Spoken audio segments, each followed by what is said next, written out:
அடியே துரோகிகளா பாவிங்களா எல்லாத்தையும் பண்ணுனது நீங்க தானா? வீட்டை விட்டு ஓடுங்கடி, வீட்டுக்குள்ள இருக்க கூடாது. ஐயா தயவு செஞ்சு என் மூஞ்சில முழிக்காதீங்க. எங்கே போகிறோம்? அன்பு உறவுகளுக்கு வணக்கங்க. 7,5 லட்சம் எப்படி குடுக்குறது அப்படின்னு வீட்ல வந்து பிளான போட்டுக்கிட்டு இருக்காங்க நம்ம தமிழ்ச்செல்வி. அங்க ஈஸ்வர் இருந்துட்டு பயங்கர திமிரா பேசுனான்ல, அதான் போய் சொல்லிட்டு வந்துட்டோம்ல. "எதுக்கு அவளெல்லாம் நீங்க போய் பார்க்க போறீங்க சின்னம்மா?" அப்படின்னு கேட்க, "ஆமா, எல்லா செலவுலையும் பாதி தர்றேங்கிறா. நம்ம வீட்டு ஃபங்க்ஷன்னா என்ன சும்மாவா இருக்கு? நம்ம எப்படியும் ஒரு 50 லட்சம் செலவு பண்ணி காது குத்து ஃபங்க்ஷன் வைக்கலாம்." "என்ன சின்னம்மா சொன்னீங்க? 50 லட்சமா?" "ஆமாய்யா, உன் பிள்ளைங்க என்ன சாதாரண பிள்ளைங்களா என்ன? ஏன் சின்னம்மா, ஒரு காது குத்து. இதுக்கு போய் நீங்க ஏன் சொல்றீங்க? ஒரு 1 லட்சம் வருமா? இல்ல ஒரு 2 லட்சம் வரும். அதுக்கு போய் நீங்க 50 லட்சம்ங்கிறீங்க. இல்ல சேது, 15 லட்சம் சொல்லியிருக்கேன். 7,5 லட்சம் குடுக்க சொல்லிட்டேன்ல." மலரும் கருப்பும் அடிச்சுக்கிறாங்க. "என்ன சின்னம்மா, ஏன் இப்படிலாம் பண்றீங்க? 15 லட்சம்ங்கிறது அநியாயம் இல்லையா?" அப்படிங்கிறாங்க. "ஆமா, எல்லாமே 30ல இருந்து 32 சரி பாதி. அதுக்காகத்தான் சொல்லிட்டு வந்தேன்." அப்படிங்கிறாங்க, கத்துறாங்க. இப்ப அவ என்ன பண்ணுவான்னு தெரியலையே. சேதுக்கே கொஞ்சம் ஒரு மாரியா இருக்கு.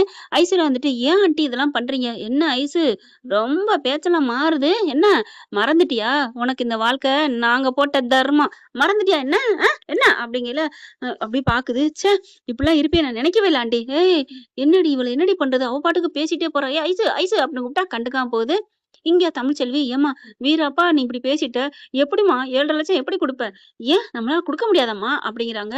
"எப்படிம்மா, யார்ட்ட கடன் கேப்ப?" அப்படிங்கிறாங்க. "இரு இரு" அப்படின்னு சொல்லிட்டு போறாங்க. பார்த்தா காது எல்லாத்தையும் ஒரு சின்ன சின்ன தோடா போட்டிருக்கு. ஏற்கனவே வாங்குன ஒரு தோடு இருக்கு 1 பவுன்ல. அத எடுக்குறாங்க. "கழுத்துல இருக்க உன் செயின எடும்மா" அப்படிங்கிறாங்க. அது அவங்க தோடு, அவங்க காது எல்லாத்தையும் பொறுக்குறாங்க.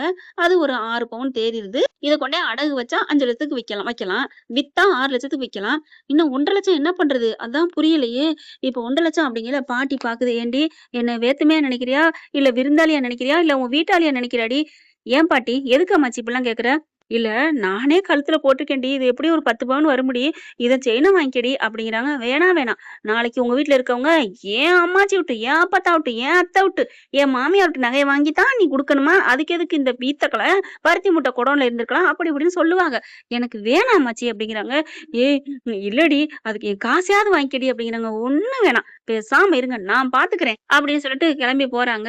அவங்க டாக்டருக்கு கால் பண்றாங்க. ஜெனி அப்ப கால் பண்ணுது. ஜெனி கிட்ட விவரத்த சொல்லுது. "ஏய், என்ட்ட கேட்கக்கூடாதா என்ன? நான் தரமாட்டேன்." "இல்ல வேணாம், நானே பாத்துக்கிறேன். தமிழு, இப்படி சும்மா ஏதாவது பண்ணாதடி. நீ வீட்டுக்கு வா" அப்படின்னு சொல்லிட்டு என்ன பண்றாங்க. "இல்ல, நீ வரமாட்ட. நீ வையி ஃபோன" அப்படின்னு சொல்லிட்டு இந்த பிள்ளை என்ன பண்ணுது, 1,50 லட்சத்த ரெடி பண்ணிட்டு வருதுங்க வீட்டுக்கு. "எதுக்கு ஜெனி இதெல்லாம் வேணாம்?" "என்ன எதுக்கு வேணாம்னா, இன்னைக்கு நான் என் புருஷனோட நல்லா இருக்கேன்னா அதுக்கு காரணம் நீதான்." "ஏய், சும்மா நீ பாட்டுக்கு நானான்னு சொல்லாதடி. நானும் உனக்கும் எனக்கும் சம்மந்தம் இல்ல. இருந்தாலும் கல்யாணம் பண்ணி வச்சது உங்க அப்பா தானே. அதனால நான் நன்றி கடன் பட்டிருக்கேன். இத புடி" அப்படிங்கிறாங்க. "இல்ல வேணாம்" அப்படிங்கிறாங்க. "சரி, நீ சொன்னில்ல 6 பவுன் இருக்குன்னு, அத குடு" அப்படிங்கிறாங்க. குடுத்தோனே, "உன் ஃபோன் நம்பர குடு" அப்படின்னு சொல்லிட்டு நம்பர்லருந்து பணத்த அப்படியே மாத்தி விடுறாங்க. "இந்தா வச்சுக்கோ, 7,5 லட்சம் உனக்கு குடுத்துருக்கேன். இந்த நகை இது எல்லாமே நீ எப்ப காசு சம்பாரிச்சு குடுக்குறியோ திருப்பி வாங்கிக்கோ. ஓகே தானே, டீல்" அப்படிங்கையில "சரி" அப்படின்னு கட்டி பிடிச்சுக்கிறாங்க. அப்படியே அம்மாச்சி பாக்குது. "ஏண்டி, அவள்லாம் குடுத்தா வாங்குவ. ஆனா நான் குடுத்தா" "அம்மாச்சி, நீ குடுத்தா வாங்குவேன் அம்மாச்சி. இது அந்த வீட்டு பொருள் அம்மாச்சி. உன் உழைப்பு எதுனாலும் நான் ஏத்துக்குவேன். ஆனா புரிஞ்சுக்க அம்மாச்சி. ஏன் அம்மாச்சி என்ன புரிஞ்சுக்க மாட்டேங்கிற?" ஆனா ஜெனி வந்து யார்ட்ட சொல்லி காமிக்க போறா? "சரிடி விடுறி, ஒண்ணும் இல்லடி" அப்படின்றாங்க. அதுக்கப்புறம் காச கொண்டு போறாங்க. கொண்டு போய் மொகரையில விட்டு இந்த மாரி "இந்தா புடிச்சுக்கோ" அப்படின்னு குடுக்க, ராஜாங்கம் மன்னிப்பு கேட்கிறாரு. "இங்க பாரும்மா, இது ஈஸ்வரியா பண்ண வேல. நீ மன்னிச்சுக்க" அப்படிங்க. "பரவால்ல, இருக்கட்டுங்க. அது நான் பெத்த புள்ளைன்னு நான் நிலைநாட்ட முடியும். அதனால நான் ஒண்ணும் தப்பு இல்ல. ஏண்டி, பணத்துக்கு என்னடி பண்ண?" அப்படின்னு சொல்லிட்டு மோகன் வந்து கேட்கறாங்க. "ஏன் தமிழு, எதுக்கு இப்படிலாம்?" அப்படிங்கிற. "ஏன், எனக்கு என்ன ரோசமானம் இருக்கக்கூடாதுன்னு நினைக்கிறீங்களா? நான் எப்பவுமே ரோசமானத்துக்கு பேர் போனவ அத்த. புரியலையா என்ன?" அப்படிங்கிறாங்க. அதுக்கப்புறம் காது குத்துக்கு ரெடி ஆகி வச்சு ஃபங்ஷன் நல்லபடியா முடிச்சிடுறாங்க. அவங்கவங்க பிரிஞ்சு போறாங்க பிள்ளைய வாங்கிக்கிட்டு. அதுக்கப்புறம் பார்த்தா காது குத்துன ஃபங்ஷன் சூப்பரா நடந்துருச்சுன்னு ரொம்ப சந்தோஷப்படுறாங்க. ராஜாங்க இருந்துட்டு, "இந்தா 7,5 லட்சத்த வாங்கிக்கம்மா" அப்படிங்கிறாங்க. "இல்ல, எனக்கு தேவையில்ல. அது என் பிள்ளைக்காக நான் செய்யப்பட்ட கடமை. அப்புறம் நான் அம்மாங்கிறதுக்கு என்ன அர்த்தம்?" அப்படிங்கிறாங்க. "இருந்தாலும் உனக்கு இவ்வளவு வேணாம்" அப்படிங்கிறாங்க மோகனாவும். அதுக்கப்புறம் அவங்க போயிடுறாங்க. இப்ப பார்த்தீங்கன்னா, அடுத்து இங்க ஐஸ்வர்யா அப்படியே தடபுடலா "தமிழு, தமிழுன்னு" பார்க்க வீட்டுக்கு போனதோட, "ஏய் வாடி" அப்படின்னு கூப்பிடுறாங்க. தாமரை ஈஸ்வரி வந்துட்டு, "என்னம்மா?" தாமரையும் சாவுத்திரியும் பார்க்குறாங்க. எப்ப பார்த்தாலும் ஐஸ்வர்யா மிரட்டிக்கிட்டே இருக்கிறாங்க. என்ன, அவ இந்த வீட்டோட மருமக, மகாராணின்னு கூட சொல்லலாம். அவங்க கேட்கறதுக்கு இவளும் அடங்கி அடங்கி போறா. "அதான்டி புரியல. அவள வாட்ச் பண்ணணும்டி. நம்மளும் கொஞ்ச நாள் விட்டுட்டோம்டி" அப்படின்னு வாட்ச் பண்ணணும்னு பின்னாடியே திரியுதுங்க. இங்க இதுக பார்த்தா, "ஏய் ஐஸ்வர்யா, என்னடி நினைச்சிட்டு இருக்க? ஏன் ஆண்டி, என்ன என்ன நீ பாட்டுக்கு இருக்கிற? எது காசு குடுத்தாலும் வேணாங்கிற, அது பண்ணாலும் வேணாங்கிற. கொஞ்சம் கொஞ்சமா குளிர் விட்டு போச்சா?" "என்ன ஆண்டி, நான் என்ன ஆண்டி பண்றேன்? இங்க பார், எங்களுக்கு பணம் தேவை. ரொம்ப கஷ்டப்பட்டுட்டு இருக்கோம். அதுக்கு சேதுகிட்ட சொல்லி ஏதாவது வாங்கி தா. எப்படி? எத சொல்லி கேட்கறது? என்ன எத சொல்லினா, ஏதாவது எனக்கு ஷாப்பிங் வேணும். அப்படி இப்படின்னு கேள்றி அப்படிங்கிறாங்க. அப்படின்னாலும் ஒரு 50,000 கேட்கலாம். அதுக்கு மேல என்ன கேட்கறது? டெய்லி 50,000 வேணும் கேளு. நான் எங்கேயுமே போறது இல்லையே ஆன்ட்டி. அம்மா இவளாம் சரிப்பட்டு வர மாட்டாம்மா. இவகிட்ட இருந்து நம்ம சம்பாரிக்கலாம்ன்னு இவள கல்யாணம் பண்ணி வச்சா ரொம்ப பண்றா. இங்க பாருங்க ஆன்ட்டி, சும்மா சும்மாலாம் காசு கேட்காதீங்க. எத்தன வாட்டிடி நீ காசு வாங்கி குடுத்துட்ட? அப்படின்னு பதிலுக்கு கேட்க, ஆமா எதுக்கெடுத்தாலும் காசு காசுங்கிறீங்க. அன்னைக்கு என் பிறந்தநாளுக்காக குடுத்ததுல நீங்களே 4,00,000க்கு வாங்கிக்கிட்டீங்க. அப்புறம் என்ன அது பத்தாதா என்ன? அப்படிங்கையில, சூப்பர் ஐஸ்வர்யா சூப்பர். கணக்கு பார்க்கத்தான் உன்ன இவள இங்க வந்தோமா? இங்க வர வச்சோமா? என்ன ஐஸ்வர்யா? என்ன நினைச்சிட்டு இருக்க? அந்த தமிழ்ச்செல்விய தள்ளி விட்டுட்டு உன்ன அந்த வீட்டுக்குள்ள தள்ளினதே, நினைச்ச நேரத்துல உன்கிட்ட இருந்து இந்த வீட்ல இருந்து பணத்த ஆட்டைய போடத்தான். ஆனா இப்படிலாம் இந்த இது சரிப்பட்டு வராது. ஏன் என்ன பண்ணுவீங்க? அப்படின்னு கேட்க, என்ன பண்ணுவேனா? இந்த வீட்ல குரல மாத்தி பேசுனதே நீதாங்கிறது யாருக்கும் தெரியாது. நாங்க சொன்னா என்ன ஆகும் தெரியுமா? நீ ஆசைப்பட்டுக்கிட்டு இருக்கியே, சேது மாமா என்கூட பாசமா இருக்காரு, என்கிட்ட கொஞ்சுறாரு, குழாவுறாரு. அது எல்லாம் கட்டாயி, அது கூட கட்டானாலும் பரவால்ல. உன் கூந்தல அறுத்து வெளிய அனுப்பி விட்டுருவாய்ங்க. இந்த குடும்பத்த பத்தி உனக்கு தெரியாது. ரெட்ட வாரிச பெத்து சுமந்துகிட்டு இருந்த அவளையே வீட்ட விட்டு விரட்டிட்டாய்ங்க. புரிஞ்சுக்க, புரிஞ்சுக்கா, புரியலையா? அப்படிங்கல, ஆன்ட்டி ஏன் ஆன்ட்டி இப்படிலாம் பண்றீங்க? அப்படின்னா அவன்ட்ட ஒரு 10,00,000 வாங்கித்தா.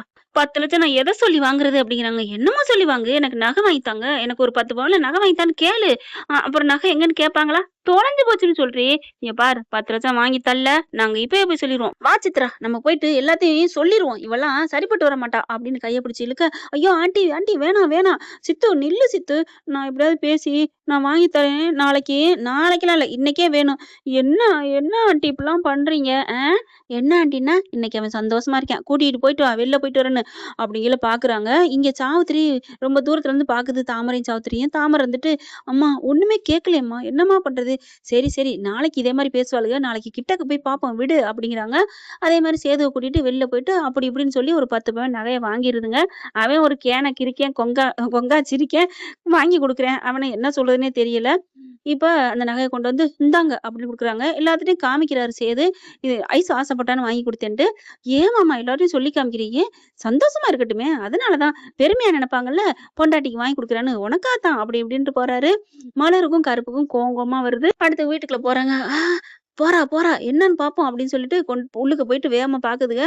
கிட்டக்க போயிருதுங்க. வீடியோவும் எடுக்குதுங்க. தாமரை. பார்த்தா, இந்தா நகைய வச்சுக்கோங்க. போதுமா? என்னது போதுமாவா? என்ன யானை பசிக்கு சோள பொரியா? கோடி கோடியா கொட்டி கிடக்குடி. நீ இத்தினிக்கான்னு குடுத்துருக்குற. இந்த 10 பவுன வச்சுலாம் ஒண்ணும் பண்ண முடியாது. அப்புறம் என்ன ஆன்ட்டி பண்றது? நாளைக்கு அங்க கிழக்கு பக்கம் இருக்குது. பெரிய மாந்தோப்பு. அத உன் பேருக்கு எழுதி தருவேன்னு சொல்லிட்டு, அப்படியே என் பேருக்கு எழுதி குடு. ஆன்ட்டி எப்படி ஆன்ட்டி? இங்க பார். நீ வாங்கி குடுக்கலன்னா, அப்படியே போயி நீ தான் குரல மாத்தி பேசுன தமிழ்ச்செல்வி வாய்ஸ்லன்னு சொல்லிருவேன். ஐயோ! ஆன்ட்டி போதும். எதுக்கு எடுத்தாலும் அதையே சொல்றீங்க. இப்படிலாம் சொல்லிட்டு இருந்தா நான் என்னான்னு தான் வாழ்றது? சரி விடுங்க. நான் ஏதாவது பேசுறேன். அந்த பயம் இருக்கணும் அப்படின்ட்டு இருக்காங்க. இவங்க போறாங்க. அடி பாவிகளா! அப்ப தமிழ்ச்செல்வி குரல்ல பேசுனது இவ தானா? இந்த சிறுக்கி மாளுக தானா? உங்களுக்கு இருக்குடி இன்னைக்கு தீபாவளி, பொங்கல், பண்டிகை எல்லாமே அப்படின்ட்டு இவங்க போகங்காட்டியும் மாமா மாமான்னு எல்லாரையும் ஊர கூப்பிட எல்லாம் வராங்க. சீக்கிரம் வாங்க, சீக்கிரம் வாங்க அப்படிங்கல. என்ன என்ன கத்துறா? இந்த ஐஸ்வரி நாடகம் அரங்கேற போகுது மாமா அப்படின்னு சொல்லிட்டு சுருக்கமா முடிச்சிருமா ஃப்ரெண்ட்ஸ். எல்லாத்தையும் போட்டு காமிக்கிறாங்க. எல்லாத்தையும் பாத்துறாங்க. பார்த்ததுக்கு அப்புறம் குமுருட்டப்பா குமுருட்டப்பான்னு ஐஸ்வர்யா குமுறுன்னு குமுறி விரட்டி விட பாக்குறாங்க. ஆனா தாலி கட்டினதுங்கிறதுனால அதை மட்டும் சொல்லாம இருக்காங்க. இவள சாக்கிட்டு நம்ம இந்த வீட்டுல இருக்கணுமே அப்படின்னுட்டு அதனால பொண்டாட்டிய போயிட்டாளேன்ட்டு என்ன பண்றது வேற வழி இல்லைன்னு கார் செட்டுக்கு அனுப்பிடுறாங்க. 3 பேரும் கார் செட்டுக்கு போயிருதுங்க. இங்கதான் நீங்க கடக்கணும் கடந்து சாவங்கடி அப்படி இப்படின்னு சொல்லி சண்டை போடுறாங்க. அடுத்த கட்ட நடவடிக்கை என்ன? தமிழ்ச்செல்விட்ட சேது ராஜாங்கம் எல்லாரும் போய் மண்டிட்டு மன்னிச்சிரு அத்தா தாயே மகமாயின்னு போய் கெஞ்ச போறாங்க. ஆனா அது உச்சத்துல இருக்கிற உச்சாணி கொம்பு மகமாயி. அது இறங்கி வராதுங்க. பார்க்கலாம். காலம் கனியும் காலம் எதுவும் மாற்றும் மறந்து போகும் மருந்தாகும். என்ன ஃப்ரெண்ட் இப்படிலாம் போனா நல்லா தானே இருக்கும். இந்த பதிவு உங்களுக்கு பிடிச்சிருந்துச்சுன்னா உங்க பொண்ணான கையில லைக்க போட்டு சப்ஸ்கிரைப் பண்ணி ஆதரவு கொடுங்க அன்புறவுகளே. Thank you friend.